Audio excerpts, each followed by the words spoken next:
Merry Christmas, and here is a little something for your stocking, another bonus episode showcase for you this week. It is our Naked Reflections strand. In this series, world-leading thinkers debate some of the deeper issues discussed elsewhere in the Naked Scientists' outputs. This episode considers conflicts, and if you like what you hear, which hopefully you will, all the previous episodes, as well as links to make subscribing really easy, are at nakedscientist.com/reflections. Happy listening!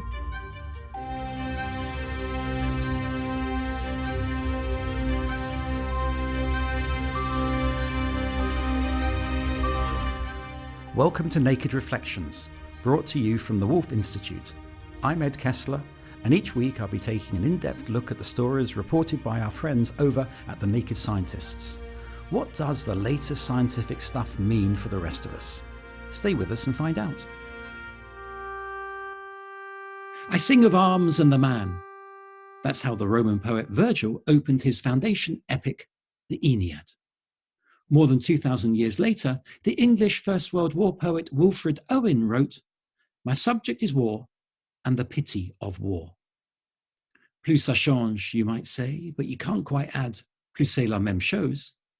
Conflict and war, those enduring constants of human existence, are the subjects of Naked Reflections this week. For a cognition scientist like Caitlin Hitchcock, these aspects of human behavior are unsurprising, and they predate any thoughts of raising an army. Here she is, speaking on the Naked Scientist podcast. I think it's important to keep in mind that nobody's perfect. We're human. We argue, we have conflict. To have conflict isn't necessarily a bad thing. It's how we go about resolving it. In fact, there's research that demonstrates that in relationships, a conflict can actually make your relationship stronger if you're able to resolve that conflict. With me to discuss conflict, warfare, and relationships are Professor Margaret Macmillan, Professor of International History at the University of Oxford and formerly Warden of St Antony's College, whose book, Paris 1919, is both a classic and a bestseller. Margaret also has a new book coming out shortly called War, How Conflict Has Shaped Us. Very fitting for the focus of today's discussion. And Dr. Ben Wilkinson, Director of Research in the Policy Institute at King's College, London, whose areas of research include defence, security, foreign policy, and, interestingly, mental health. His book, Scripts of Terror, came out earlier this year and explores violent extremism in the Middle East up to the Arab Spring. He's currently working on a new book, Assessing the Future of Conflict. Welcome both. So let's begin with, is war an inevitable component of being human and peace a sort of aberration? Margaret. I don't think it is. And I think if we assume it's inevitable, it's a very dangerous thing to do because we would stop fighting against it. And we would stop, as people have been doing for centuries and centuries, as far back as we can tell, people have been trying to stop war. They've been trying to control it. And I find it dangerous to assume that war is inevitable. There is a large argument which goes on, and I don't think has reached a conclusion, that the need for aggression and the resort to aggression is deeply embedded in human nature. It may well be, and there's a lot of argument about that. That seems to me not to be directly relevant to war. War is actually controlled violence. It's not the sort of sudden lashing out that you might get in a fight outside a pub or between two people who've suddenly lost their tempers. War is probably the most controlled of human activities, which uses violence to achieve certain goals. And so I think war is very much tied up with organized society. Again, we will perhaps never know for sure because it's very difficult to go back into prehistory and collect evidence. But it does seem that once people began to organize themselves into groups, whether these were familiar groups, clans, or tribes, or even larger units, they began to have things they wanted to defend, including their own people. And of course, once they settled down and engaged in agriculture, they had things that they couldn't pick up easily and move. And so you begin to get war as human society, I think, becomes more organized. But doesn't that suggest that if we're an organized society, war will follow? I don't think it does, because if we're organized, we can also control violence. I mean, one of the great steps forward, I think, is when we began to get larger states that controlled violence within their borders. Ms. Hobbes said they got a monopoly of the violence within their borders. And this was, in fact, a way to produce a more peaceful society. I mean, if you think of what it must have been like to live before there was a strong state, when you were at the mercy of every local thug and bandit. I mean, we see what's happened in failed states today. I think it's very clear what happens when you don't have central authority. So no, I don't think war is a natural part of human society, but I do think it's deeply embedded in human society, and the growth and development of human society has been very much affected by war. So Ben, help us out. Do you agree? And what's the difference between war being embedded in society and war not being part of the organization of society? No, I think I broadly agree with Margaret. I mean, there's this theory, isn't there, from people like Steven Pinker and so on, that since 45, the long peace has led to the sort of better angels of our nature coming through, helping us control our sort of base urge to fight with one another, and the number of wars and the number of people dying from wars has reduced dramatically.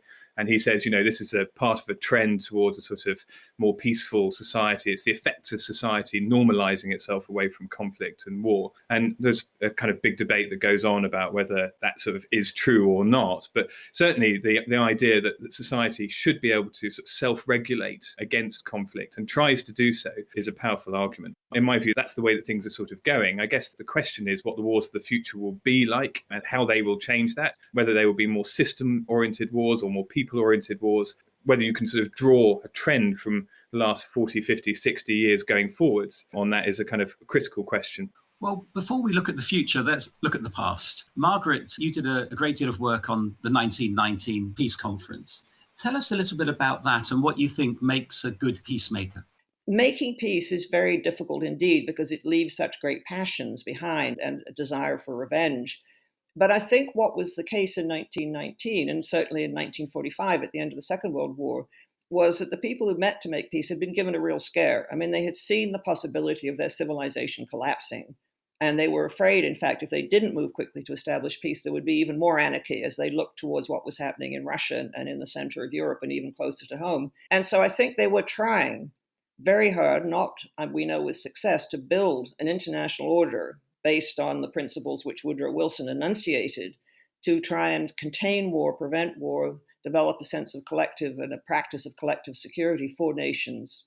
Ben, I can see you nodding there. I completely agree. And I was just thinking about, the foundation of organizations like NATO. The founding articles of NATO only had a 10-year vision to it. The very first thing is we'll review this in 10 years' time. And actually, it's kind of interesting looking back that NATO, 70 years on, is sort of still embodying some of that sort of collective defense, sort of safer society, a safer world sort of prospect. No, I think you're absolutely right with the idea that peacemaker is about leaving dearly held beliefs behind and looking for alternatives. But what comes out of Margaret's comment is that we need to have experienced the horror of war to realize how we get beyond it.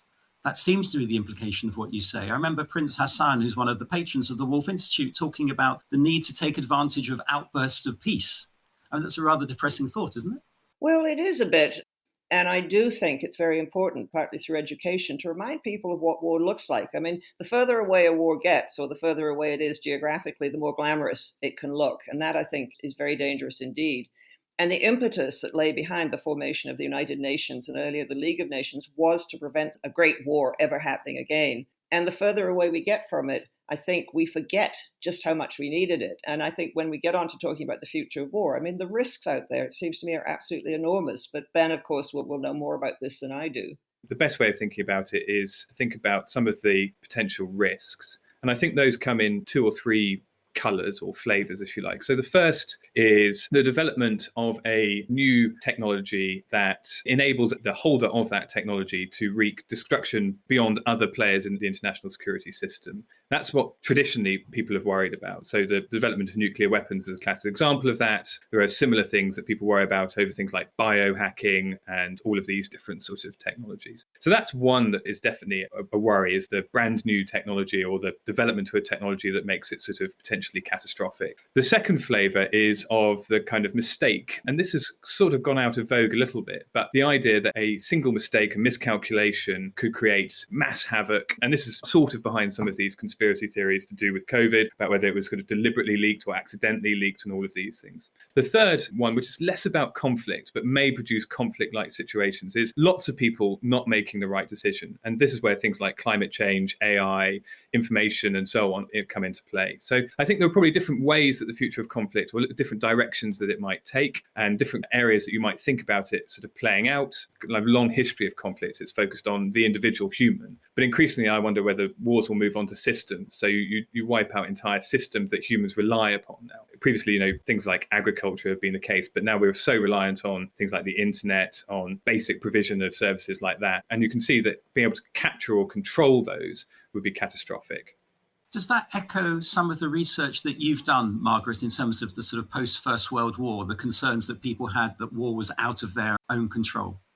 Yes, I think the more they studied the origins of the First World War, the more they got worried, because it looked like none of those who finally made the decisions knew what it was going to be like. Or they should have known, but they really didn't have a proper grasp on what war was going to be like between industrialized societies. And they blundered into it and then found they couldn't get out of it. I mean, the danger about any war is you start it and it takes on its own momentum. As Clausewitz said, it has its own logic and it's very hard to stop. I mean, what I worry about, and I'd love to hear what Ben thinks, is decisions being taken out of control of humans, systems being set up which will make the decisions without anyone being able to intervene. And that worries me. I mean, it seems to me also that at one end we have this possibility of very high-tech war.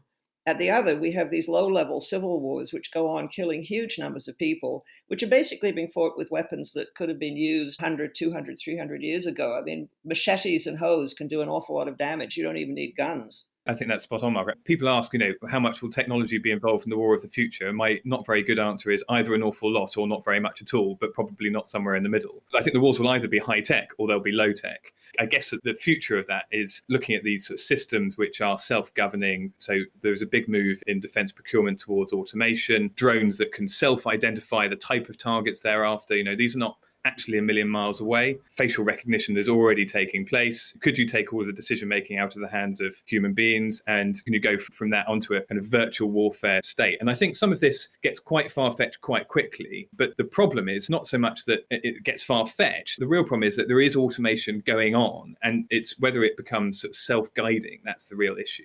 Wars that I've looked at in the past have always had this interest in thinking about first strike, that decisive knockout blow, the first mover advantage. Was that part of the decision making at the beginning of the First World War, or was it off the cards? Was there acknowledgement that this would be a sort of global thing? There wouldn't be a first strike. I think the first is true, that there was thinking about a first strike. Every major European army had plans which were offensive. Virtually none had defensive plans, which doesn't mean you're going to attack first, but it means you're thinking in terms of getting in there and getting the decisive victory. In my view, at least, what also counted was the fear that if they didn't fight at a certain time, they wouldn't be able to fight later. In the German High Command, there had been concern for a number of years, and it's certainly there in 1914, that Russia was industrializing so fast and developing so fast, and of course had a much greater pool of manpower, that the Germans would not be able to fight it by 1917. So if they were going to fight, they better do it right away. It's the same reasoning the Japanese military used in 1941. If you're going to fight the US, we're going to have to do it now, because otherwise we won't have a chance. So that's one of the things that comes out in studies of future conflict now as well, I guess, which is one side getting this or potentially getting this game-changing technology will mean that actually you get the war that everyone's dodging come earlier. So country X suddenly gets the ability to have that decisive first blow, and country Y says, well, before you get it, we're going to go for it. So you try and cut through the arms race before it happens. The Germans built battleships, the British built the Dreadnought. The French built wonderful artillery, the Germans built better, and so on. And that's the danger. And the temptation is when you think you have the edge, you don't necessarily want to make a war, but you think if we're going to do it, we better do it now. So I think you're psychologically more prepared for it. You're listening to Naked Reflections with me, Ed Kessler, and my guests this week are Margaret Macmillan and Ben Wilkinson. And we're discussing conflict and warfare. It's often rather chillingly said that war provides opportunities for innovation and, ironically, creativity. Here's Craig Murray of the Imperial War Museum in Duxford speaking on The Naked Scientists. Aircraft technology moves massively quick from the Wright brothers. Even in the First World War, you're going from the Wright brothers, something that was essentially flying at walking pace almost, to fighters that can fly at 100 miles an hour in the space of maybe 10 years or so. So it has jumped exponentially, very, very quickly. Ben, how much truth is there in the assertion that war can lead to positive scientific or medical development? Well, I think there is some. I don't think that's necessarily a reason to conduct a war. So wars focus the mind. They give countries a single mission and normally large sums of money follow. And because you have both money and mission, a whole set of things that you need get accelerated and come through quickly. And the classic example of this is penicillin in the Second World War. It was a rather nice story. There was just enough dose in 1940 odd for one police officer who had septicemia. He got better. They ran out of the dose and he got sick. And I think he then died.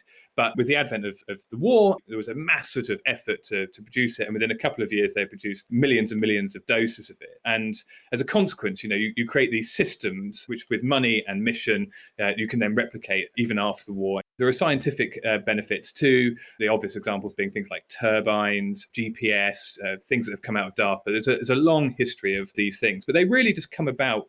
They're byproducts rather than the core purpose of things. It's not like you go to war in order to create penicillin. You go to war in order to create your mission. And one of the byproducts is that you have smooth systems for bringing penicillin across the world. Yes, that's right. But if we try and bring things up to date a little bit, there are a number of columnists who draw comparisons between the 1930s and the aftermath of the Second World War and today. I mean, how accurate do you think they are? And I'll turn to you, Ben, initially, because you've been doing quite a lot of research on contemporary warfare as well as the future of war. I definitely feel shy talking about in historical terms in front of Margaret, who's going to be far more specialist than I am. The parallel that I note the most is this sort of the beginnings, the embryonic bit of an arms race. If you have a look at defence spending at the moment, it's creeping up, and there is a sort of tit for tat. NATO members increase it a bit, try and catch up with rivals China and Russia, who then also increase it. And one of the worries is that we've seen the byproducts of increased spending, but you also create new technologies. So one of the big worries about these arms races is they create uncertainty in the system. And Margaret will correct me, but my understanding from the 30s is that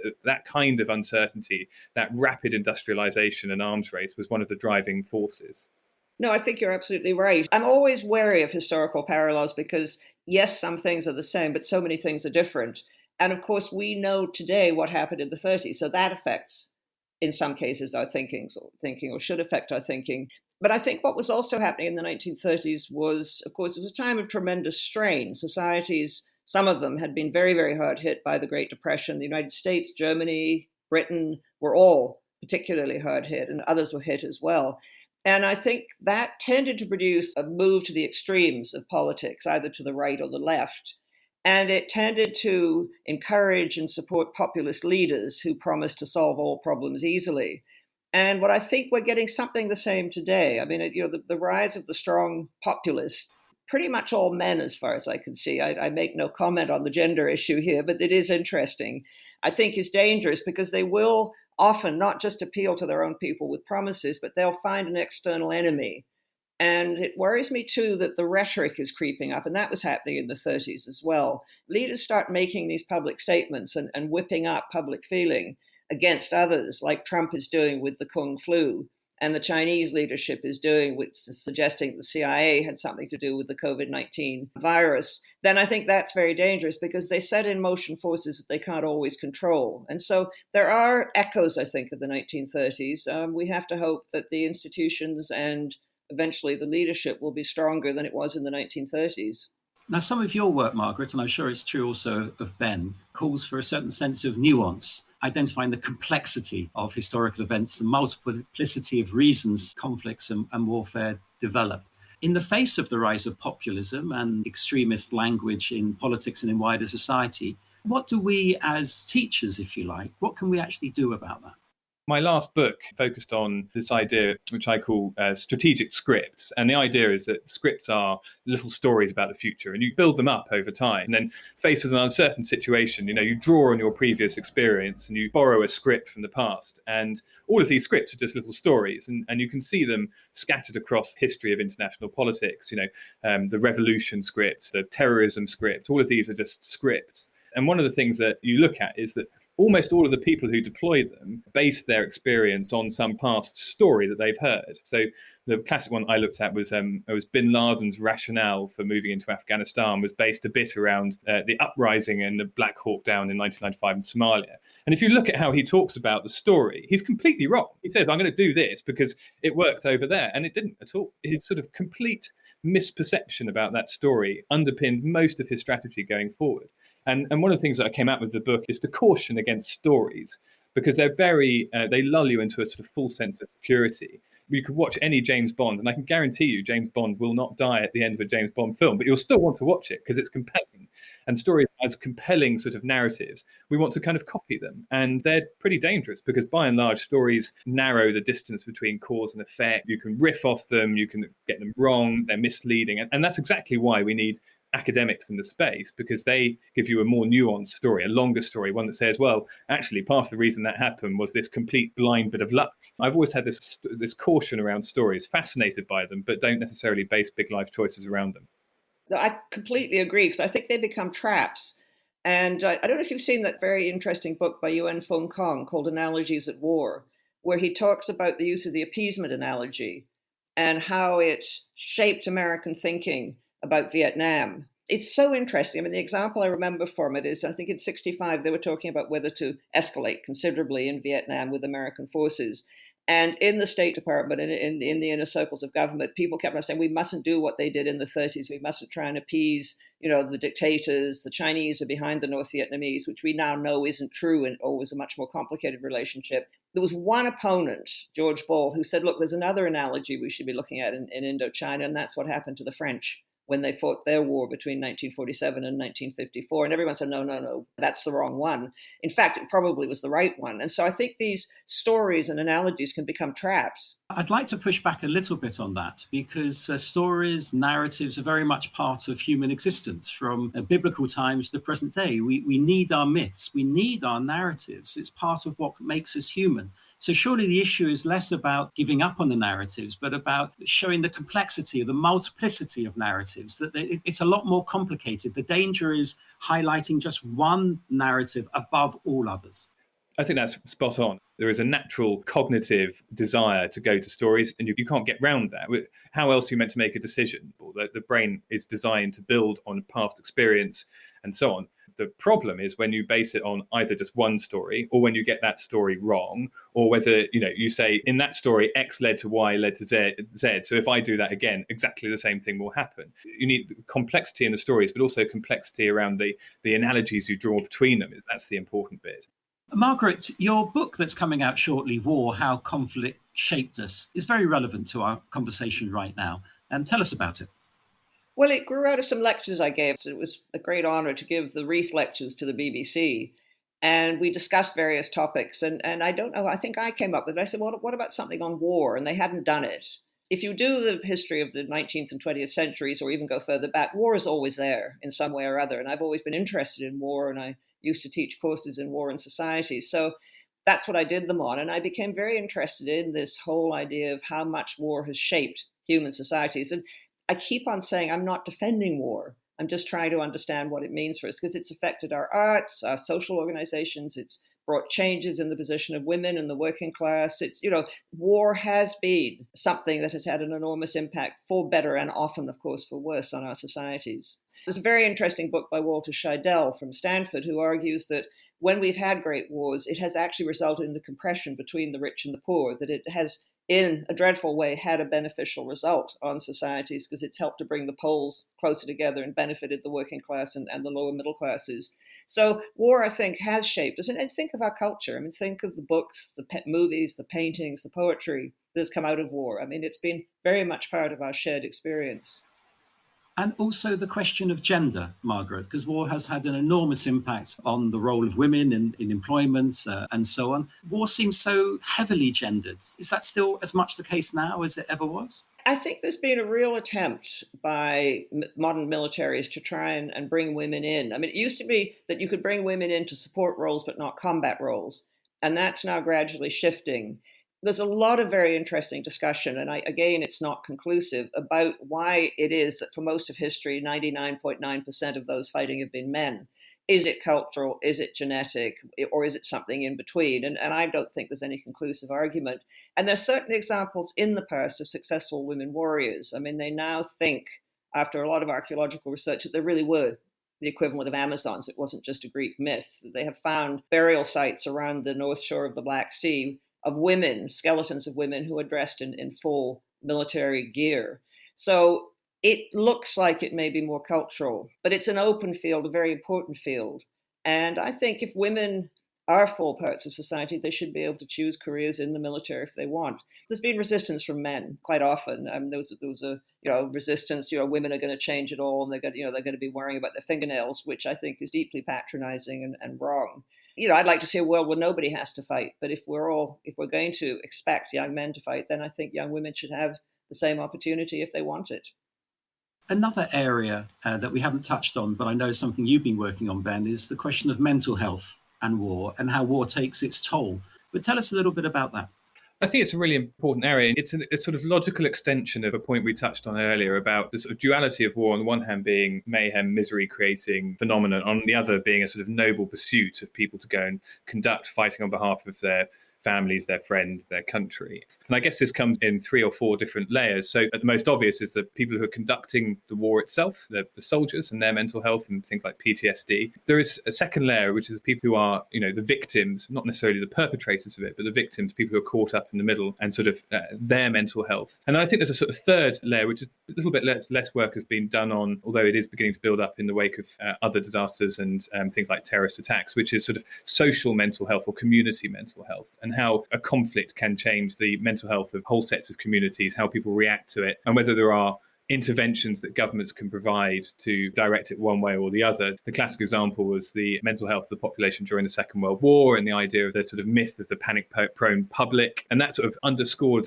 a series of studies in the wake of 9/11 and 7/7 about how those attacks influenced people's mental health and, created anxiety and worry about travel, do you feel able to move, and all of these sort of different aspects. So I guess there are lots of different layers at which mental health cuts across war and conflict and the different types of war and conflict. And I guess one of the things when thinking a bit about the wars of the future is if that will become part of an enemy strategy, if you like, is to be able to influence or guide a population's mental health. If you can kind of control it psychologically, if you can control a population psychologically, which is how terrorism is effectively meant to work, you can actually get quite a lot of leverage over an opposition government. And it's one of the areas, hasn't been done a vast amount of work done on it, but it's kind of like a growth area. That's so interesting because, in fact, if you look back through the history of war, that's quite often what people have tried to do to the other side, is to destroy them psychologically. When you besieged a town, you would often make terrible threats about what's going to happen. When we finally get in, the streets will run with blood and your babies will be killed. And, this sort of terrifying the other side, I think, is very important. And that was, of course, part of the purpose of bombing in the Second World War, was to destroy civilian morale. I mean, the British Bomber Command, Bomber Harris, thought that he could force the Germans out of the war by making it psychologically impossible for the Germans to continue on supporting the war effort. So I think it's a fascinating field. And again, like physical health, as you say, we've learned a lot about mental health from studying the impacts of war on people. And again, we wouldn't choose to do it that way, but I think we have actually learned quite a bit. I agree. There's an interesting crossover in thinking about the wars of the future, about the roles of things like information, disinformation, and misinformation campaigns, and how you can create a sort of anxious society. You can imagine enemy governments, rival governments, really building up misinformation campaigns to try and vex a population to the point where they begin to argue with their own government for a policy change, or you go after the population, and the population then do the leverage on the government for you. Yeah, fascinating. I mean, I think governments tried to do that with leaflets and megaphones in earlier wars, but this is now so much more sophisticated. And, I think all the evidence that's coming out about the ways in which the Russians and the Chinese are using disinformation and spreading rumors and trying to destroy the faith that people have in their own governments. I can see this is going to expand enormously, and the methods they use are going to get more sophisticated, I suspect. Well, that's all we've got time for this week. Not too much conflict here between my guests, Margaret Macmillan and Ben Wilkinson, to whom many thanks indeed. And thanks to you two for listening. If you'd like to get in touch with any thoughts, comments, or reflections of your own, you can email nakedreflections@wolf.cam.ac.uk. And let us know what subjects you'd like to hear more about and how you'd like us to cover them. We'd love to hear from you. In the meantime, you can find more episodes of Naked Reflections and subscribe to the Naked Reflections podcast wherever you access your podcasts, or at nakedscientist.com/reflections. Do join us next time.